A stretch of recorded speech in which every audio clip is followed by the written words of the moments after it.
Bonjour Nicolas Bouzou. Bonjour Dimitri, bonjour Anissa, bonjour à tous. Nicolas. Alors Nicolas, ça se confirme, la plupart des réunions dans les entreprises sont inutiles. La preuve avec cette nouvelle étude que vous partagez avec nous ce matin sur Europe 1. Ouais, c'est la première étude mondiale sur le sujet. Elle a été réalisée sur 4 continents par une entreprise de logiciels australienne qui s'appelle Atlassian. Et elle a été relayée par le magazine américain Fortune. Elle fait donc beaucoup de bruit.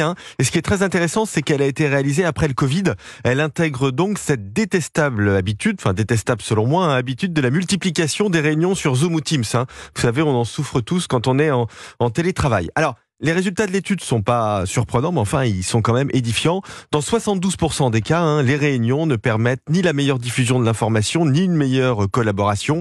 Et 3 réunions sur 4 gagneraient à être remplacées par un simple email.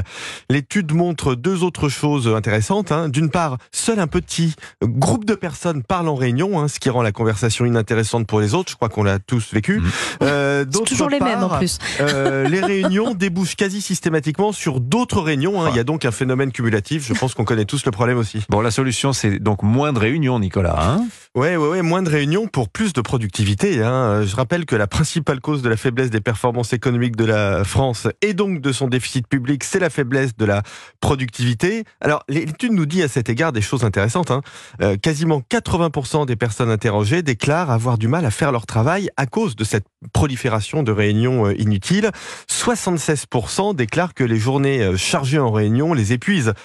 Donc oui, il y a une responsabilité des réunions dans nos problèmes de productivité, mais aussi dans les arrêts de travail via les burn-out. Si je caricaturais un peu, mais à peine, je dirais moins de réunions, c'est plus de travail, moins d'arrêts maladie, c'est moins de déficit public. Bon. Sujet du jour en France. Effectivement. Comment on lutte contre ça, Nicolas? Par l'exemplarité. Écoutez, quand je parle de ce problème en entreprise, tout le monde, de la direction générale aux salariés, semble accablé par le problème, comme s'il n'y avait jamais aucun responsable, comme si les réunions étaient une espèce de fatalité divine de l'entreprise. Non, il y a forcément des gens qui organisent ces réunions. Je pense que c'est aux directions générales de donner l'exemple et de diviser au moins le nombre de réunions par 2. De toute façon, l'étude montre que 80% ne sert à rien. Donc même en divisant le nombre de réunions par 2, il y en a encore rassurez-vous, il en restera encore beaucoup d'inutiles.